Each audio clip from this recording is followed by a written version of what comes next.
This is a reading of the BFG Chapter 14, Dreams. The big friendly giant was seated at the great table in his cave, and he was doing his homework. Sophie sat cross-legged on the tabletop nearby, watching him at work. The glass jar containing the one and only good dream they had caught that day stood between them. The BFG, with great care and patience, was printing something on a piece of paper with an enormous pencil. "What are you writing?" Sophie asked him. "Every dream is having its special label on the bottle," the BFG said. "How else could I be finding the one I'm wanting in a hurry?" "But can you really and truly tell what sort of dream it's going to be simply by listening to it?" Sophie asked. "I can," the BFG said, not looking up. "But how? Is it by the way it hums and buzzes?" "You is less or more right," the BFG said. "Every dream in the world is making a different sort of buzzy hum music. And these grand swashbuckling ears of mine is able to read that music." "By music, do you mean tunes?" "I's not meaning tunes."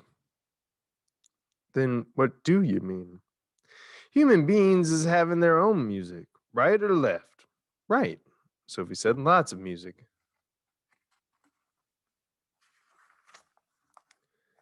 "And sometimes human beings is very overcome when they is hearing wondrous music. They is getting shivers down their spindles, right or left?" "Right," Sophie said. "So the music is saying something to them. It is sending a message. I do not think the human beings is knowing what the message is, but they is loving it just the same." "That's about right," Sophie said. "But because of these jump squiffling ears of mine," the BFG said, "I is not only able to hear the music that dreams is making, but I is understanding it also." "What do you mean understanding it?" Sophie said. "I can read it," the BFG said. "It talks to me. It's like a language." "I find that just a little hard to believe," Sophie said. "I'll bet you is also finding it hard to believe in quagwinkles," the BFG said, "and how they is visiting us from the stars." "Of course I don't believe that," Sophie said. The BFG regarded her gravely with those huge eyes of his. "I hope you will forgive me," he said, "if I tell you that a human beings is thinking they is very clever, but they is not. They is nearly all of them not munchers and squeak pips." "I beg your pardon," Sophie said.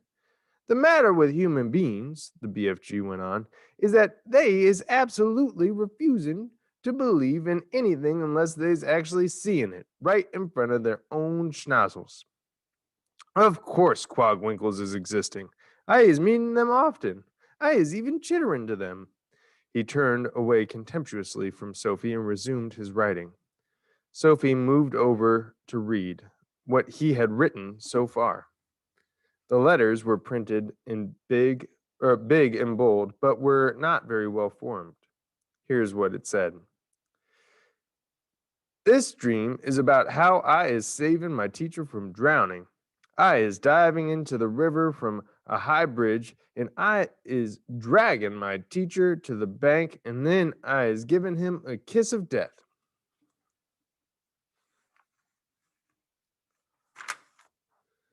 "The kiss of what?" Sophie asked. The BFG stopped writing, raised his head slowly. His eyes rested on Sophie's face. "I was telling you once before," he said quietly, "that I is never having a chance to go to school. I is full of mistakes. It is not my fault. I do my best. You is a lovely little girl, but please remember that you is not exactly Miss Know Everything yourself." "I'm sorry," Sophie said. "I really am. It is very rude of me to keep correcting you." The BFG gazed at her for a while longer. Then he bent his head again to his slow, laborious writing. "Tell me honestly," Sophie said. If you blew this dream into my bedroom when I was sleeping, I would really and truly start dreaming about how I saved my teacher from drowning by diving off the bridge. More, the BFG said, a lot more. But I cannot be squibbling the whole flunking dream on a titchy bit of paper. Of course there is more. The BFG laid down his pencil and placed one massive ear close to the jar. For about 30 seconds, he listened intently. Yes, he said, nodding his great head solemnly up and down. This dream is continuing very nice. It has a very dory hunky ending. How does it end? Sophie said. Please, tell me. You would be dreaming, the BFG said, that the morning after you was saving your teacher from the river, you was arriving at school and you was seeing all of the 500 pupils sitting in the assembly hall and all the teachers as well. And the head teacher is then standing up and saying, I is wanting the whole school to give 3 cheers for Sophie because she is so brave for saving the life of our fine arithmetic teacher, Mr. Figgins, who was unfortunately pushed off the bridge into the river by our gym teacher, Miss Amelia Upscotch. So 3 cheers for Sophie. And the whole school is then cheering like mad and shouting, Bravo, well done. And forever after that, when you is getting your small sums swizzled and muggled up, Mr. Figgins is always giving you 10 out of 10 and writing, Good work, Sophie, in your exercise book. Then you is waking up. I like that dream, Sophie said. Of course you like it, the BFG said. It's a fizz wizard. He licked the back of the label and stuck it onto the jar. I is usually writing a bit more than this on the labels, he said, but you was watching me and making me jumpsy. I'll go and sit somewhere else, Sophie said. Don't go, he said. Look in the jar carefully, and I think you will be seeing this dream. Sophie peered into the jar, and there, sure enough, she saw a faint translucent outline of something about the size of a hen's egg. There was just a touch of color in it, a pale sea green, soft and shimmering and very beautiful. There it lay, this small oblong sea green jellyish thing, at the bottom of the jar, quite peaceful but pulsing gently, the whole of it moving in and out ever so slightly, as though it were breathing. It's moving, Sophie cried. It's alive. Of course it's alive. What will you feed it on? Well, Sophie asked. It is not needing any food, the BFG told her. That's cruel, Sophie said. Everything alive needs food of some sort, even trees and plants. The north wind is alive, the BFG said. It is moving, it touches you on the cheek and on the hands, but nobody is feeding it. Sophie went silent. This extraordinary giant was disturbing her ideas. He seemed to be leading her towards mysteries that were beyond her understanding. A dream is not needing anything, the BFG went on. If it is a good one, it is waiting peaceably forever until it is released and allowed to do its job. If it is a bad one, it is always fighting to get out. The BFG stood up and walked over to one of the many shelves and places the last jar among thousands of others. Please, can I see some of the other dreams? Sophie asked him. The BFG hesitated. Nobody has ever seen them before, he said. But perhaps after all I is letting you have a little peep. He picked her up off the table and stood her on the palm of one of his huge hands. He carried her towards the shelves. Over there is some of the good dreams, he said. The fizz wizards. Would you hold me closer so I can read the labels? Sophie said. My labels is only telling bits of it, the BFG said. The dreams is usually much longer. The labels is just to remind me. Sophie started to read the labels. The first one seemed long enough to her. It went right round the jar, and as she read it, she had to keep turning the jar. This is what it said. Today, I is sitting in class and I discover that if is staring very hard at my teacher in a special way, I is able to put her to sleep. So I keep staring at her, and in the end, her head drops onto her desk and she goes fast asleep and snorkles loudly. Then in marches the head teacher, and he shouts, "Wake up, Mrs. Plumridge! How dare you go to sleep in class? Class, go fetch your hat and coat and leave this school forever. You is sacked." But in a jiffy, I is putting the head teacher to sleep as well. And he just crumples slowly to the floor like a lump of jelly. And there he lies, all in a heap, and he starts snorkeling even louder than Mrs. Plumridge. And then I is hearing my mummy's voice saying, "Wake up! Your breakfast is ready." What a funny dream, Sophie said. "It's a ring beller," the BFG said. "It's whoopsie." Inside the jar, just below the edge of the label, Sophie could see the putting to sleep dream lying peacefully on the bottom, pulsing gently, sea green like the other one, but perhaps a trifle larger. "Do you have separate dreams for boys and for girls?" Sophie asked. "Of course," the BFG said. "If I is given a girl's dream to a boy, even if it is a real whoopsie girl's dream, the boy will be waking up and thinking, what a rot bungling, grink sludging old dream that was."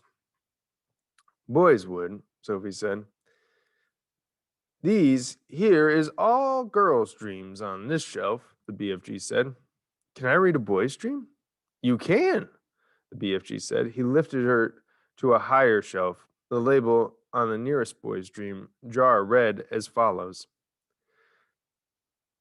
"I is making myself a marvelous pair of suction boots, and when I put them on, I is able to walk straight up the kitchen wall and across the ceiling.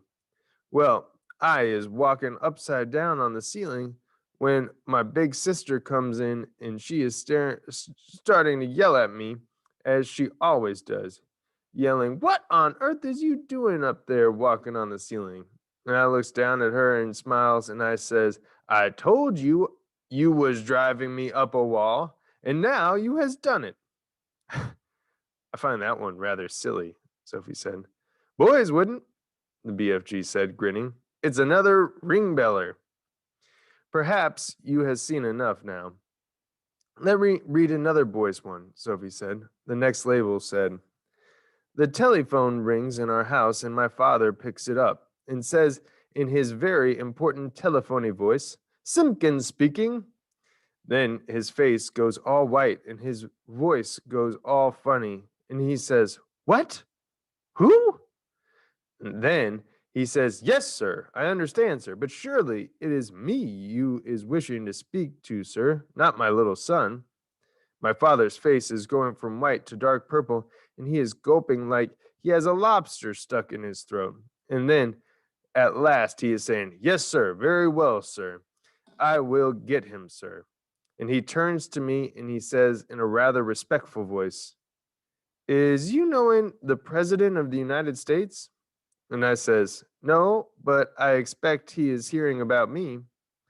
Then I is having a long talk on the phone and saying things like, 'Let me take care of it, Mr. President. You'll bungle it all up if you do it your way.' And my father's eyes are googling right out of his head. And that's when I is hearing my father's real voice saying, 'Get up, you lazy slob, or you'll be late for school.' Boys are crazy," Sophie said. "Let me read this next one." Sophie started reading the next label. "I is having a bath, and I is discovering that if I press quite hard on my tummy button, my a funny feeling comes over me, and suddenly my legs is not there, nor is my arms. In fact, I has become absolutely invisible all over. I is still there, but no one can see me, not even myself. So my mommy comes in and says, 'Where is that child? He was in the bath a minute ago.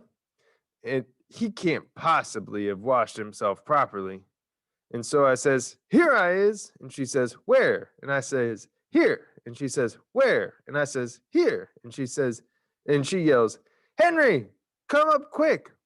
And when my daddy rushes in, I is washing myself, and my daddy sees soap floating around in the air.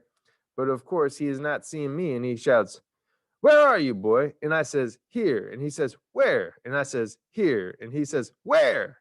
And I says, "Here."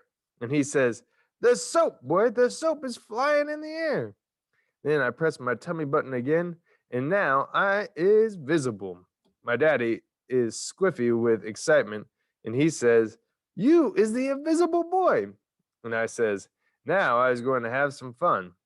So when I was out of the bath and I have dried myself, I put on my dressing gown and slippers, and I press my tummy button again to become invisible, and I go down into the town and walk in the streets. Of course, only me is invisible, but not the things I is wearing. So when people is seeing a dressing gown and slippers floating along in the street with nobody in it, there is panic with everybody yelling, "A ghost! A ghost!" And people is screaming left and right, and big, strong policeman is running for for their lives. And best of all, I see Mr. Grummett, my algebra teacher, coming out of a pub. And I float up to him and say, "Boo!" And he lets out a fright somehow and dashes back into the pub. And then I was waking up and feeling happy as a whiff squiddler. "Pretty ridiculous," Sophie said. All the time, she couldn't resist reaching down and pressing her own tummy button to see if it worked. Nothing happened. "Dreams is very mystical things," the BFG said. "Human beings is not understanding them at all. Not even their brainiest professors is understanding them. Has you seen enough?" "Just this last one," Sophie said. "This one here." She started reading it. "I has written a book, and it is so exciting nobody can put it down. As soon as you has read the first line, you was so hooked on it that you cannot stop until the last page. In all the cities, people is walking in the streets, bumping into each other because their faces is buried in my book.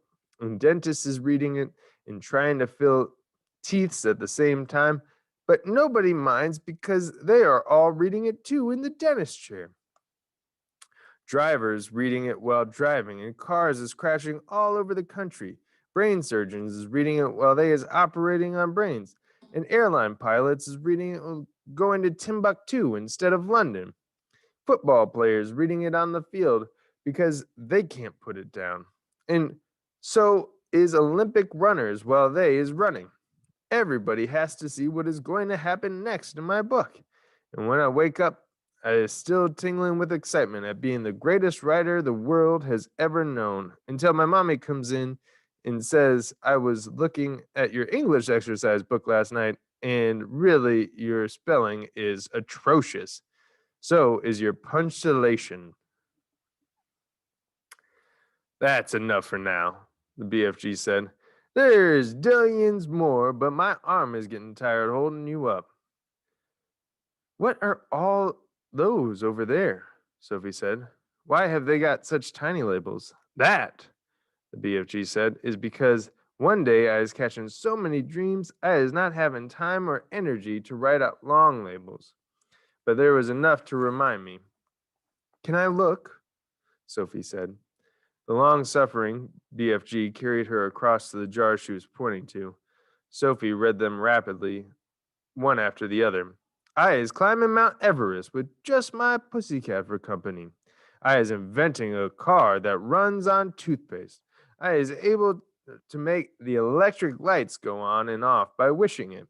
I is only an 8-year-old little boy, but I is growing a splendid bushy beard, and all the other boys is jealous. I is able to jump out of any high window and float down safely. I has a pet bee that makes rock and roll music when it flies." "What amazes me," Sophie said, "is how you ever learned to write in the first place." "Ah!" said the BFG. I has been wondering how long it is before you is asking me that. Considering you never went to school, I think it's quite marvelous, Sophie said. How did you learn? The BFG crossed the cave and opened a tiny secret door in the wall. He took out a book, very old and tattered. By human standards, it was an ordinary sized book, but it looked like a postage stamp in his hand. One night, he said, I was blowing a dream through a window, and I sees this book lying in the little boy's bedroom, and I wanted it so very badly. You understand, but I was refusing to steal it. I would never do that. So how did you get that? Get it? Sophie asked. I borrowed it, the BFG said, smiling a little. Just for a short time I borrowed it. How long have you had it? Sophie asked. Perhaps only about 8 years, the BFG said. Soon I shall be putting it back. And that's how you taught yourself to write? Sophie asked him. I is reading it hundreds of times, the BFG said. And I is still reading it and teaching new words to myself and how to write them. It is the most scrumdiddlyumptious story. Sophie took the book out of his hand. Nicholas Nickleby, she read aloud. By Doll's Chicken, said the BFG said. By who? Just then there came a tremendous noise of galloping feet from outside the cave. What's that? Sophie cried. That is all the giants zip fizzing off to another country to guzzle human beings, the BFG said. He quickly popped Sophie into his waistcoat, then hurried to the cave entrance and rolled back the stone. Sophie, peeping out of her spy hole, saw all 9 of the fearsome giants coming past at a full gallop. Where is you off to tonight? Shouted the BFG. We is all flesh bunking off to England tonight, answered the flesh lump eater as they went galloping past. England is a luscious land, and we is fancying a few nice little English childers. I, shouted the maid masher, is knowing there is a giggle house for girls, and I is guzzling myself full as a froth blower. And I knows where there is a boggle box for boys, shouted the gizzard gulper. All I has to do is reach and grab myself a handful. English boys is tasting extra lick swishy. In a few seconds, the 9 galloping giants were out of sight. What did he mean? Sophie said, poking her head out of the pocket. What is a giggle house for girls? He is meaning a girls' school, the BFG said. He will be eating them by the bundle. Oh no, cried Sophie. And boys from a boys' school, said the BFG. It mustn't happen, Sophie cried out. We've got to stop them. We can't just sit here and do nothing. There's not a thing we can do, the BFG said. We is helpless as horse feathers. He sat down on a large, craggy blue rock near the entrance of his cave. He took Sophie from his pocket and put her beside him on the rock. It is now quite safe for you to be outside until they is coming back, he said. The sun had dipped below the horizon, and it was getting dark.